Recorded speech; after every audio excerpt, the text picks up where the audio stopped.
नमस्कार, मनी गुरु देख रहे हैं यहाँ पर, आपके साथ मैं हूं स्मिता रशाल। सोने चांदी के दाम में भारी उतार चढ़ाव जारी है और इसका असर गोल्ड और सिल्वर ईटीएफ पर भी पड़ा है, जिसमें पिछले कुछ समय से जबरदस्त मुनाफा वसूली जो है वो देखी जा रही है। अब अगर पिछले एक साल के रिटर्न को देखा जाए तो सिल्वर ईटीएफ ने लगभग 150% से ज्यादा का रिटर्न दिया, तो गोल्ड ईटीएफ ने करीब करीब 80% का रिटर्न दिया। आज हम बताएंगे कि इस उतार चढ़ाव के बीच क्या करे निवेशक, क्या हो उनकी स्ट्रैटेजी, गोल्ड सिल्वर ईटीएफ में अभी निवेश का सही मौका है या थोड़ा इंतजार करने की जरूरत है, गोल्ड सिल्वर निवेश में किन गलतियों से फिलहाल बचना चाहिए और कितना पोर्टफोलियो में शामिल इसको करना चाहिए। इन तमाम सवालों का जवाब जानेंगे आज हमारे शो पर आप। और इस शो में हमारे साथ इस वक्त है आनंद राठी वेल्थ के एग्जीक्यूटिव डायरेक्टर चिराग मुनि, साथ ही मनी फ्रंट के सीईओ मोहित गांग भी हमारे साथ हैं। आप दोनों का बहुत स्वागत है हमारे साथ इस शो पर जुड़ने के लिए। और कुल मिलाकर एक तरीके का जो ग्राफ हम सोने चांदी का देख रहे हैं वो इतना ज्यादा वॉलेटाइल है कि किसी दिन 4,20,000 तो किसी दिन उससे नीचे टूटकर चांदी 2,83,000 तक भी आ जाती है। आज तो उससे भी ज्यादा लो चांदी ने बनाया। सबसे पहले चिराग मैं आपके पास आती हूँ, ये हो क्या रहा है सोना चांदी में? नमस्ते स्मिता जी। जी बिल्कुल, आपने देखा है कि बहुत ही वॉलेटाइल रहा है। लास्ट वीक अगर आप देखें तो सबसे बड़ी गिरावट आई थी गोल्ड में। अगर एक दिन का गिरावट बताए तो ऑलमोस्ट 4% थी और पूरे वीक की गिरावट ऑलमोस्ट 10% के आसपास है, 10-12% के आसपास। एंड चांदी में भी 30% की गिरावट आई थी। तो ये वॉलेटिलिटी का मेरे हिसाब से 3-4 मुख्य कारण है। सबसे बड़ा कारण ये अगर आप देखें तो ये शिकागो मर्केंटाइल एक्सचेंज में जहाँ पे ये फ्यूचर्स का ट्रेड होता है सिल्वर और गोल्ड का, वहाँ पे ओवरनाइट मार्जिन प्रेशर था एंड मार्जिन बढ़ा दिया था उन्होंने। ऑलमोस्ट 10-12% से सीधा 33% की मार्जिन पे लेके, तो जो भी लेवरेज वाले पोजीशन थे उनको उनको हल्का करना पड़ा। बिकॉज ओवरनाइट अगर आपके पास मार्जिन ना हो तो आपके पास ऑप्शन नहीं है, बट आपके पोजीशंस हल्के करने पड़ते हैं। और उसके उसके उसके कारण हमने देखा इतनी बड़ी गिरावट आई है। Number one. Number two, of course बहुत, जैसे आपने कहा कि बहुत ही अच्छी रिटर्न आई है लास्ट 1 ईयर में। तो ये देखते हुए काफी लोग प्रॉफिट टेकिंग भी करते हैं, इसके चक्कर में काफी प्रॉफिट टेकिंग भी आया हुआ है। और इसका सबसे बड़ा दूसरा कारण ये था कि डॉलर की जो थोड़ी बहुत स्ट्रेंथ आई है जब ट्रम्प साहब ने इन्हें नॉमिनेट किया केविन वॉश को, जो इन्फ्लेशन फाइटर की तरफ माने जाते हैं। तब और इस जब इन्फ्लेशन कम होता है तब ये सब मेटल के जो डिमांड होता है वो थोड़ा बहुत कम हो जाता है। तो ये आई थिंक 3-4 जो मुख्य कारण है उसकी वजह से ये इतनी बड़ी गिरावट आई है। और मुख्य कारण तो ये लेवरेज पोजीशन से जो थे वो जो हल्के करने थे वो उसी के कारण ही हुआ है। ओके। और उसके साथ साथ हम ये देखते हैं कि गोल्ड और सिल्वर ईटीएफ को लेकर इस तरीके की मारामारी, ऐसा लग रहा है लोगों को जैसे कि इसको अभी ही शामिल कर लो पोर्टफोलियो में, तभी जाके उनका कुछ उद्धार हो पाएगा। एक चीज मोहित, जो आपने भी शायद इस चीज को नोटिस किया होगा, एक ट्रेंड चल पड़ा है, जब सिल्वर या फिर गोल्ड हाई बनाता है वो सबको याद रह रहा है, फिर उसने अगले दिन वापस से लो बनाया, ये किसी को याद नहीं रह रहा। सब सोच रहे हैं वापस रिकवरी करके उसी लेवल पे ये पहुंच जाएगा जिस लेवल से ये टूटा है। क्या आपको लगता है कि ये टेंडेंसी आप देख रहे हैं? जी स्मिता, बहुत बहुत धन्यवाद शो में बुलाने के लिए। देखिए, कुछ दिन पहले ही एक ब्लॉग में मैंने एक दोहा यूज किया था, वो मैं आपको बताता हूँ कि कनक कनकते 100 गुनी मादकता अधिकाय, वा खाए बौराए जग या पाए बौराए। राइट। तो कनक, चाहे वो धतूरा हो या कनक चाहे वो सोना हो, उसकी मादकता कुछ ऐसी है कि एक को खाने से इंसान पागल हो जाता है और दूसरे को पाने से इंसान पागल हो जाता है। तो सोने में जो पागलपन चल रहा है पिछले एक साल से, सोने चांदी सभी में, सारी कमोडिटीज में, वो कुछ इसी तरह का एक नशा है। तो देखिए, यहाँ पर दो चीजें हैं। पहली बात कि सोना जो है वो वैश्विक अनिश्चितता को देखते हुए, एक जियोपॉलिटिकल टेंशंस को देखते हुए आपको नए स्तर रेगुलरली दे रहा है। तो राइट, जिस तरह से रशिया यूक्रेन का वॉर चल रहा है, या इसराइल या वेस्ट एशिया में जो टेंशन चल रही है, ये यूएस ने जो आक्रामक रुख अपनाया है वेनेजुएला में, ग्रीनलैंड में तो वहां पर जो अनिश्चितता आ गई है विश्व में, उसको लेकर दुनिया को ये लगता है कि एक ही सेफ एसेट है, एक ही सेफ हेवन है, जो कि पिछले 3,500 सालों से एस्टेब्लिश्ड है, और वो है सोना। तो gold is a monetary standard. तो यहाँ पर चाहे कहीं पर भी जियोपॉलिटिकल टेंशन हो, डॉलर के अगेंस्ट में आपको हेज चाहिए, रुपए के अगेंस्ट में आपको हेज चाहिए, आपको किसी अनसर्टेनिटी के अगेंस्ट में हेज चाहिए, इन्फ्लेशन के अगेंस्ट में हेज चाहिए, तो gold is a great asset to have. तो वहां तक तो सब ठीक है।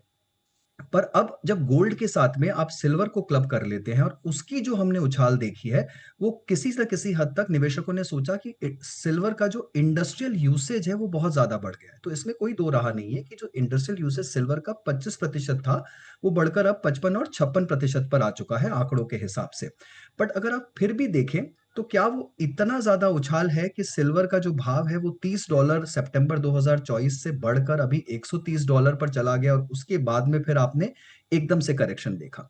तो कहीं ना कहीं निवेशक यहाँ पर फोमो का शिकार हुए। उन्होंने एक गलत स्तर पर इसमें एंट्री ली।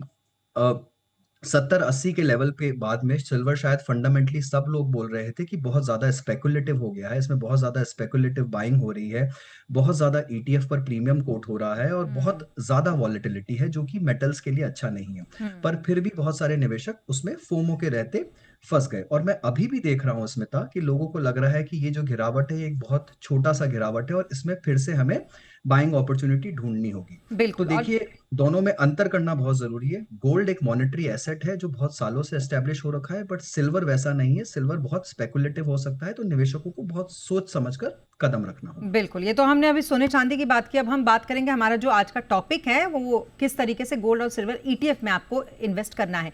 तो आपके पास चिराग में आती हूँ। एक चीज़ जो आपने देखी होगी, दिसंबर में अच्छा खासा गोल्ड ईटीएफ में इन्वेस्टमेंट आया है 11,000 करोड़ से ज़्यादा का। और इस बार तो हमने देखा कि जनवरी में बहुत ही अच्छा एक तरीके से हाई बनाया है गोल्ड ने। तो हो सकता है कि अब जब एमफी के अगले हफ्ते आंकड़े आए तो उसमें इस बार गोल्ड ईटीएफ का आंकड़ा और भी ज़्यादा बढ़ा है, हो सकता है ऐसा। आपको लगता है कि इसमें भी एक वॉलेटिलिटी बनती दिख रही है, लेकिन फिर भी लोग फोमो का शिकार हो रहे हैं गोल्ड ईटीएफ की तरफ भी? जी बिल्कुल स्मिता जी, एक रीसेंसी बायस जो होता है हमेशा हमने देखा है निवेशकों के, स्पेशली रिटेल निवेशक जो होते हैं कि जो इतनी बड़ी उछाल आई है लास्ट 2 साल में दोनों सिल्वर और गोल्ड में, तो एक फोमो फैक्टर जैसे मोहित जी ने कहा एक बिल्कुल आता है। और उसमें देखें तो जब पीक पे होता है तभी हम देखते हैं कि ज़्यादा पैसे लोग डालते हैं। जो भी रह गए उनको लगता है कि अभी थोड़े बहुत पैसे आने, जैसे मोहित ने कहा कि अभी भी अगर थोड़ा बहुत करेक्शन आया है, लोगों का अभी भी ऐसा मानना है कि शायद यहाँ से वापस बड़ी रिकवरी आएगी। और इसी इसी वजह से आप देखेंगे तो फ्लोज मेरे हिसाब से जो जैन के भी फिगर थोड़े बहुत अच्छे ही होंगे। तो ये एक रीसेंसी बायस का शिकार यूजुअली सब इन्वेस्टर होते हैं। जो भी अच्छा चल रहा है वो कंटिन्यू होगा, वो ऐसे माइंड में रख के चलते हैं। इसी इसी वजह से फ्लोज तभी बढ़ते हैं। चलिए अब शुरू करते हैं उस बात को कि आपको क्या करना है। यानी कि हमारे जो इन्वेस्टर हैं, जो हमारा ये शो देखते हैं या फिर जो हमसे उम्मीद करते हैं कि हम उन्हें सही रास्ता दिखाएंगे, मोहित उनको बताएं कि अब यहां से निवेशकों को गोल्ड और सिल्वर ईटीएफ पर करना क्या चाहिए। जी, तो स्मिता जी देखिए, जैसा कि मैंने पहले भी कहा, सिल्वर में जिस तरह की उठापटक देखने को मिली है, मैं उससे फिलहाल दूर ही रहूंगा। सिल्वर मुझे लगता है कि बहुत ही ज्यादा स्पेकुलेटिव जोन में है। देखिए, इंडस्ट्रियल यूसेज है, सप्लाई शॉर्ट है पिछले 3 सालों से, आगे भी शायद आने वाले 2 सालों तक सप्लाई शॉर्ट ही रहेगी। पर उसका जो फंडामेंटल रनअप था, मुझे लगता है वो कहीं ना कहीं हो चुका है और अब वो बहुत ज्यादा रिस्की हो गया है। ऐसा नहीं है कि अगर सोना भागेगा तो सिल्वर नहीं भागेगा, दोनों साथ साथ कुछ हद तक साथ में मूवमेंट करते हैं कुछ हद तक। तो वहां पर ठीक है। पर मुझे लगता है कि इन्वेस्टर्स को, निवेशकों को अपने एसेट एलोकेशन को ध्यान में रखकर कमोडिटीज के एलोकेशन को तय कर लेना चाहिए। और वो एलोकेशन 10 से 20% के बीच में कुछ भी हो सकता है, डिपेंडिंग कि आपकी रिस्क प्रोफाइल क्या है और आपका नजरिया क्या है। मिनिमम 10% होना ही चाहिए कमोडिटी का एलोकेशन। अगर आप उसमें अंडरवेट है तो यस, उसको बढ़ाइए और गोल्ड लीजिए पोर्टफोलियो में। अगर आप ओवरवेट जा चुके हैं ऑलरेडी रैली के चलते, आप 20% को क्रॉस कर कर आपने इक्विटीज को बेचकर 25-30% कर लिया है कमोडिटीज एलोकेशन, तो प्लीज उसे कम करिए, थोड़ा सा पोर्टफोलियो को सुधारिए और उसमें दूसरे एसेट्स को शामिल करिए। तो 10 से 20% हर निवेशकों को अपना नजरिया तय करना होगा। उससे ज्यादा शायद कभी भी आप किसी एक एसेट क्लास में, स्पेशली कमोडिटीज जैसी एसेट क्लास को जिसके साइकिल्स बहुत लंबे और बहुत वोलेटाइल हो सकते हैं, वहां पर आप उससे ज्यादा निवेश नहीं कर सकते। ये बहुत ही अच्छा आपने सलाह सारे निवेशकों को दिया। चिराग, आपसे मैं जानना चाहूंगी, फ्रेश एंट्री आपके हिसाब से करनी चाहिए अभी गोल्ड और सिल्वर ईटीएफ में? क्या स्ट्रैटेजी रखनी चाहिए इस वक्त? जैसे कि मैंने कहा कि अगर आपको अगर गोल्ड और सिल्वर में अगर आपको एंट्री लेना है और आपको आपके पोर्टफोलियो में एलोकेशन करना है, तो एक आपको ऐसी कोई भी आपको प्रोडक्ट अगर आपके एलोकेशन में डालना है, तो आपको एक लॉन्ग टर्म उनका रिस्क रिटर्न जो प्रोफाइल है वो देखना बहुत ज़रूरी होता है। अगर जैसे कि मैं अगर आप गोल्ड की अगर मैं बात करूँ, अगर 1990 से भी लूँ, तो अगर आप 3 साल की उसकी रोलिंग रिटर्न रहे तो आपको ऑलमोस्ट 9% की रिटर्न है, और सिल्वर की ऑलमोस्ट 7% की रिटर्न है। एंड इक्विटी की देखूँ तो वही समय में 12 साढ़े 12% की रिटर्न है। तो अगर आप देखें और उसके साथ में अगर उसका रिस्क देखें, जो स्टैंडर्ड डिवीजन देखें, तो सिल्वर की बहुत ही हाई है और गोल्ड की थोड़ी बहुत कम है, और इक्विटी की भी ठीक ठाक है। तो ओवरऑल अगर मैं देखूँ तो ये तीन एसेट क्लास अगर आप पकड़े, तो मेरे हिसाब से लार्ज पोर्शन आपको फिर भी इक्विटी की तरह ही देखना चाहिए। गोल्ड अगर आपको जैसे कि अगर एलोकेट करना है, तो वो एक एसेट क्लास आप देख सकते हैं, but as a replacement to your debt portfolio, क्योंकि सिल्वर जो है वो बहुत ही वॉलेटाइल है। ऑलरेडी आप इक्विटी की तरह वॉलेटिलिटी डालने वाले हो अपने पोर्टफोलियो में, तो गोल्ड को और सिल्वर को और डालने की जरूरत नहीं है। अगर आप गोल्ड सिल्वर का सिचुएशन देखें, तो ऑलमोस्ट 10-12 साल तक जीरो या नेगेटिव रिटर्न दिया है, उसके बाद ये उछाल आया है। तो बहुत ही कम समय के लिए जो साइक्लिकलिटी होती है सिल्वर की, वो होती है, और ये बहुत वॉलेटाइल होता है। तो सिल्वर से दूर ही रहे। गोल्ड फिर भी आप डेट का एक रिप्लेसमेंट की तरह देख सकते हैं। यही यही आंकड़े बताते हैं। ओके, अब मैं सिमिलरली आपसे भी यही जानना चाहूँगी मोहित, क्योंकि अक्सर यही होता है कि लोग तेज़ी पे ही खरीदारी करते हैं। उनको ऐसा लगता है कि कोई एसेट क्लास बहुत तेज़ी से आगे बढ़ रहा है तो फिर इसमें मुझे तो शामिल हो ही जाना चाहिए, और फोमो का लेवल तो आजकल मान के चलिए और भी ज़्यादा बढ़ गया है। क्या सलाह रहेगी ऐसे निवेशकों को आपकी जो नया निवेश करना चाहते हैं? स्मिता, देखिए मुंबई में ना बहुत आम तौर पे कहा जाता है कि लोगों को ना चलती हुई ट्रेन में ही चढ़ने में मजा आता है। जो ट्रेन आकर रुकी हो प्लेटफॉर्म पर, उसमें बैठने में किसी को इतना थ्रिल नहीं आता। राइट, तो वैसा ही कुछ निवेशकों का हाल है। जो ट्रेन ऑलरेडी चल चुकी है, जहां पर बहुत सारे स्टेशन पार हो चुके हैं, जो फुल रफ्तार में है, आप उसी पर चढ़ना चाहते हैं। राइट, तो यहाँ पर देखिए संभल कर चढ़िए। मैं ऐसा नहीं कह रहा कि आपको इसमें बिल्कुल एंट्री नहीं लेनी है। गोल्ड मुझे लगता है अभी भी from a very long term perspective is a great asset allocator to have in your portfolio. तो आपको कहीं ना कहीं सोने का एलोकेशन करना ही होगा, चाहे आप फिजिकल गोल्ड से करें, ईटीएफ से करें, या फिर आप फंड के थ्रू करें, पर गोल्ड आपके पोर्टफोलियो का अहम हिस्सा होना ही चाहिए। और अगर आप अंडरवेट है तो बिल्कुल गोल्ड में निवेश करिए। एसआईपी एसटीपी के जरिए अगले 6 महीने में फिर से आप गोल्ड में एंट्री ले सकते हैं। और मुझे लगता है 3 से 5 या 5 से 7 साल के नजरिए के हिसाब से जिस तरह का विश्व का माहौल है और जिस तरह से यूएस का बिहेवियर है ऑफ लेट, तो वहां पर मुझे लगता है गोल्ड फिर से तेजी का रुख जरूर करेगा। सिल्वर में चिराग से पूरी तरह से इत्तेफाक रखता हूं कि यहाँ पर बहुत ज्यादा वोलेटाइल और स्पेकुलेटिव हो चुका है, तो उससे बचना चाहिए निवेशकों को। और कहीं ना कहीं आपको फिर से इक्विटीज जैसे एसेट क्लास पर भरोसा करना होगा। हो सकता है पिछले 1 साल 12-15 महीने से इक्विटीज ने थोड़ा निराश किया है, पर अगर आप 20 साल का 25 साल का लॉन्ग टर्म ट्रैक रिकॉर्ड या ट्रेजेक्टरी देखेंगे, तो इक्विटीज एकमात्र ऐसा एसेट क्लास है जो कि आपको consistently long term rewarding returns दे सकता है, जो आप कभी भी गोल्ड से एक्सपेक्ट नहीं कर सकते। अगर आप हिस्ट्री में भी जाएं तो कम से कम 3 ऐसे बड़े फेज आए हैं जब 6-6 7-7 साल तक गोल्ड ने नेगेटिव रिटर्न्स दिए हैं। राइट, तो निवेशकों को वो फेजेस ध्यान रखने होंगे कि गोल्ड का बहुत लंबा साइकिल आता है जब गोल्ड सिल्वर कुछ नहीं करते। तो निवेशकों को चाहिए कि इस फोमो से बचे और एसेट एलोकेशन पर ध्यान दें। जी, बिल्कुल, और ये बहुत ज़्यादा ज़रूरी है, क्योंकि लगभग हर किसी को यही लगने लगा है अब कि गोल्ड और सिल्वर अगर छूट गया उनसे पोर्टफोलियो में तो पता नहीं उनके साथ क्या ही हो जाएगा, उनके रिटर्न पर कितना ज़्यादा गहरा असर पड़ेगा। लेकिन ऐसा नहीं है।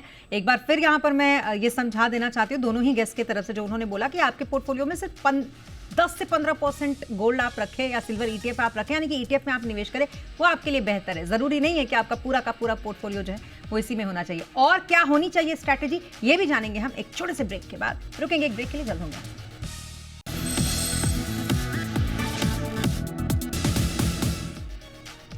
अब ब्रेक के बाद एक बार फिर आपका स्वागत है। हम बात कर रहे हैं यहाँ पर गोल्ड और सिल्वर ईटीएफ पर, जिस पर निवेश को लेकर अभी क्या होनी चाहिए आपकी स्ट्रैटेजी, और इस पर बात करने के लिए हमारे साथ दो खास मेहमान चिराग मुनिया और मोहित गांगी इस वक्त मौजूद हैं। चिराग, अब मैं आपके पास आती हूँ। गोल्ड और सिल्वर ईटीएफ में निवेश करने की होड़ तो है, लेकिन इस बीच में एक और होड़ है कि लोग ज्यादातर अट्रैक्ट अब सिल्वर ईटीएफ की तरफ हो रहे हैं। ऐसे में आप किस तरीके से इसको देखते हैं? क्या सिल्वर ईटीएफ की तरफ इतना अट्रैक्शन ठीक है इस वक्त? जी स्मिता जी, से अगर आप देखें तो अगर आप लॉन्ग टर्म, जैसे मैंने कहा, अगर रिटर्न प्रोफाइल के हिसाब से देखें, तो हमने एक स्टडी किया कि अगर आप 1990 से 10 साल का रिटर्न देखें, तो देखिए अगर आप कोई भी इंस्ट्रूमेंट अगर आपके पोर्टफोलियो में डाल रहे हैं तो ऑफकोर्स आपको एक रिस्क फ्री रिटर्न से ज़्यादा चाहिए। रिस्क फ्री रिटर्न 6-7% होता है, तो अगर आपको 10% की रिटर्न नहीं मिल रही है कोई भी इंस्ट्रूमेंट में, तो उसको उसको एक नज़रिए से देखना चाहिए। तो अगर आप मैंने जब देखा तो 47% ऑफ द टाइम्स गोल्ड ने 10% से ज़्यादा रिटर्न दिया है 10 सालों में। सिल्वर ने वही 39% ऑफ द टाइम दिया है। और अगर आप इक्विटी की बात करें, जो निफ्टी की बात करें, तो 70% ऑफ द टाइम्स 10% से ज़्यादा रिटर्न दिया है। अब ये क्यों दिया है? क्योंकि ऑफकोर्स इक्विटी में कंपनियों में आप इन्वेस्ट करते हैं, निवेश करते हैं, और वो कंपनियां ग्रो होती है, राइट? तो नेचुरली इक्विटी एक एसेट क्लास जो फेवर्ड एसेट क्लास है, लॉन्ग टर्म में आपको रिटर्न दे सकता है। गोल्ड, जैसे मोहित जी ने भी कहा, एक हेज होता है against all these kind of situations, specifically inflation. और आज की तारीख में जब हमने देखा कि स्पेसिफिकली यूएस जिस तरह बिहेव कर रहा है, और ये शुरुआत हुई जब रशिया यूक्रेन का वॉर शुरू हुआ और डॉलर पेमेंट सिस्टम से जब उनको हटा दिया, तब सब कंट्रियां डरने लगी और गोल्ड बाय करने लगी। तो ये सिचुएशन, जियोपॉलिटिकल रिस्क शायद आते रहेंगे लॉन्ग टर्म में, और उसी की वजह से गोल्ड फिर भी एक एक केस बनता है थोड़ा बहुत आपके पोर्टफोलियो में रखना। बट सिल्वर बहुत ही वॉलेटाइल एसेट क्लास है, बहुत लंबे समय तक पैसे बना के नहीं देता है, सडनली पैसे देंगे, but it's a very trading kind of instrument. थोड़ी बहुत demand, of course industrial demand है, मैं मना नहीं करूंगा, बट जितनी आज ऑलरेडी उछाल आ चुकी है, मुझे नहीं लगता है यहाँ से आप बहुत ज्यादा रिटर्न देख पाएंगे। गोल्ड में फिर भी चांसेस है, क्योंकि जियोपॉलिटिकल रिस्क बढ़ गए हैं। और अगर आप देखें तो लास्ट 5 साल में हर central banks overall 1000 ton buy कर रहा है, जो पहले नहीं करता था। तो उसकी वजह से गोल्ड की डिमांड बढ़ी है। आज भी 22% of the reserves of the overall central banks gold में है। हमारे हिसाब से वो 25% तक जा सकता है, इसीलिए गोल्ड में फिर भी एक केस बनता है अगले थोड़े सालों के लिए। बट सिल्वर डेफिनेटली मेरे हिसाब से दूर रहना चाहिए, और equity of course large part of the portfolio होना चाहिए। ओके। और मोरल ऑफ द स्टोरी ये है मोहित, जो मैं आपसे समझना चाहूँगी, कोई भी एसेट क्लास हो, चाहे वो इक्विटी हो, डेट हो, गोल्ड हो, कोई भी एसेट क्लास हो, क्या जब उसमें तेजी आती है उस वक्त उसमें निवेश करना ये सही स्ट्रैटेजी होती है? देखिए स्मिता, उल्टा इसका बिल्कुल विपरीत है। अगर आप काउंटर साइक्लिकल अप्रोच रखेंगे, इसका मतलब कि आप उन एसेट्स पे जहां ध्यान देंगे, उन एसेट क्लासेस पे जो कि पिछले कुल समय से बीटन डाउन है या परफॉर्म नहीं कर रही है, तो वहां पर अगर आप थोड़ी सी हिम्मत रखें और थोड़ा पेशेंस, अगर आप पेशेंस के साथ उन एसेट क्लासेस में जम कर बैठ जाएंगे, सही पोजीशन ले लेंगे, तो वहां से आप जो पैसा बना सकते हैं वो अकल्पनीय होगा। इसके मैं कुछ आपको उदाहरण दे देता हूं। तो देखिए, अगर आपने 2020 की बात करते हैं, कोविड का समय था, तब अगर आप देखेंगे तो गोल्ड में जबरदस्त रश आया था, बिकॉज कोविड के कारण, पैंडेमिक की दुनिया, लोगों को लगा कि दुनिया खत्म होने वाली है और इक्विटीज एकदम खत्म से हो गए थे। उस टाइम पे बहुत बड़ा करेक्शन आया इक्विटीज में। बट अगर आप उसके आगे जाएंगे तो जो इक्विटीज की रैली आई उसके बाद में, 2021 के बाद में जो इक्विटीज की रैली थी, वो सबसे बड़ी रैली हमने देखी, जो कि 2024 तक चली, राइट? तो 2023-24 में इक्विटीज ने जबरदस्त प्रदर्शन किया। अब ये देखकर बहुत लोग इक्विटीज में निवेश करने लग गए, बहुत सारे यंगस्टर्स, बहुत सारे नए निवेशक इक्विटीज से जुड़ने लग गए जब उन्होंने 2023-24 के रिटर्न देखे। और उसके बाद अगर आप देखें तो 2025 में इक्विटीज ने कुछ नहीं किया, बिल्कुल फुस सा रहा, और ये साल गोल्ड और सिल्वर के नाम गया, राइट? तो अब गोल्ड और सिल्वर में इतनी रैली आ गई है, तो सब निवेशकों को लग रहा है कि अरे, हमने गोल्ड और सिल्वर नहीं लिया, और अब निवेशक गोल्ड और सिल्वर की तरफ भाग रहे हैं और इक्विटीज पूरी तरह से पिटा हुआ है। तो अब ये समय है कि आप इक्विटीज में पोजीशन बनाएं। अगले 3 से 6 महीने थोड़ा सा आपको धैर्य और सब्र रखना होगा, पर अगर आप अभी इक्विटीज में अपनी पोजीशन बनाएंगे तो आने वाला जो 1, 1.5, 2 साल है, उसके अंदर में आप जबरदस्त रिटर्न शामिल करेंगे। अगेन, मैं ये नहीं बोलता कि आप गोल्ड सिल्वर में मत जाइए, सिल्वर से थोड़ा बच के रहिए, पर gold definitely as a part of your asset allocation आप 10 से 15% अपने पोर्टफोलियो में जरूर बना सकते हैं from a very long term perspective, so that is a must have. Okay. और इसी के साथ आप अपने फंड्स भी बता सकते हैं मोहित, जो आपके पसंदीदा गोल्ड एंड सिल्वर ईटीएफ के फंड हो। देखिए स्मिता जी, यहाँ पर 3-4 तरह की चॉइसेस बनती है। अगर आप सिर्फ गोल्ड फंड या गोल्ड ईटीएफ लेना चाहते हैं, तो फिर आप axis gold ETF, axis gold fund ले सकते हैं। आप Nippon India gold fund, Nippon India ETF ले सकते हैं गोल्ड का, एचडीएफसी का ले सकते हैं, आईसीआईसीआई का ले सकते हैं। आपको बस लिक्विडिटी देखनी होगी इन ईटीएफ्स का। अगर आप ईटीएफ या एक्सचेंज पर ट्रेड नहीं करते हैं, तो आप इनका फंड ऑफ फंड ले लीजिए, म्यूचुअल फंड के ज़रा, वहां पर एटलीस्ट आपको लिक्विडिटी का प्रॉब्लम नहीं आएगा और डे एंड पर आपको एक अच्छी एनएवी पर एग्जिट और एंट्री मिल जाएगी। और अगर आप सिल्वर करना चाहते हैं तो वहीं पर ही आपको निपॉन इंडिया का सिल्वर ईटीएफ या उनका एफओएफ या आईसीएस अप्रूव का सिल्वर ईटीएफ और एफओएफ मिल जाएगा। और बाजार में ऐसे भी फंड आ गए हैं जो गोल्ड और सिल्वर को साइमल्टेनियसली खेलते हैं। तो ऐसा ही एक फंड है Edelweiss gold and silver ETF या Edelweiss gold and silver ETF FOF, जो कि 50-50% पर गोल्ड और सिल्वर का रेशियो बरकरार रखता है अपने पोर्टफोलियो में और दोनों को साथ साथ चलाता है। ऐसे ही मिराय का भी फंड है जो गोल्ड को 75% पे रखता है और सिल्वर को थोड़ा कम रखता है। और ऐसे ही और भी फंड हाउसेस अपने फंड ला रहे हैं जो गोल्ड और सिल्वर के मिक्स पर चलते हैं। तो आप निवेशक अपनी चॉइस खुद बना सकते हैं। ओके, इन वेरी शॉर्ट चिराग, मैं आपसे भी आपका फंड जानना चाहूंगी, कौन से फंड्स हैं आपके पसंदीदा? गोल्ड और सिल्वर की अगर आप बात करें, जैसे मैंने कहा सिल्वर बहुत ही साइक्लिकल है, तो ऑफकोर्स निपॉन एक पॉसिबिलिटी है जहाँ पे आपको सिल्वर में डालना है तो आप डाल सकते हैं। बट मैं तो फिर भी इक्विटी की तरफ ही आपको बोल पाऊंगा कि बंधन large and mid cap, Canara Robeco multi cap, Kotak mid cap और एचडीएफसी स्मॉल कैप, ये 4 में अगर आपका इक्विटी पोर्शन अगर आप अभी बनाएंगे तो आई थिंक फ्यूचर में बहुत ही अच्छा रिटर्न आने की एक्सपेक्टेशन है। जैसे मैंने कहा गोल्ड में आप 5-7-10% की फिर भी आप रख सकते हैं। बट सो ओवरऑल पोर्टफोलियो आप और थोड़ा बहुत डेट रख के ये डाइवर्सिफाइड पोर्टफोलियो बनाएंगे तो आई थिंक रिस्क भी आपका कम रहेगा और रिटर्न आउटकम भी अच्छा रहेगा। को लॉन्ग टर्म में एक बेहतर वेल्थ क्रिएट करना है तो फिर इक्विटी पर आपको भरोसा करना ही पड़ेगा। थैंक यू सो मच हमारे साथ इस शो पर जुड़ने के लिए Chirag, thank you so much Mohit, thank you so much हमारे साथ इस शो पर जुड़ने के लिए। और इसी के साथ इस बुलेटिन में फिलहाल इतना ही। आप बने रहें सी बिजनेस के साथ। नमस्कार।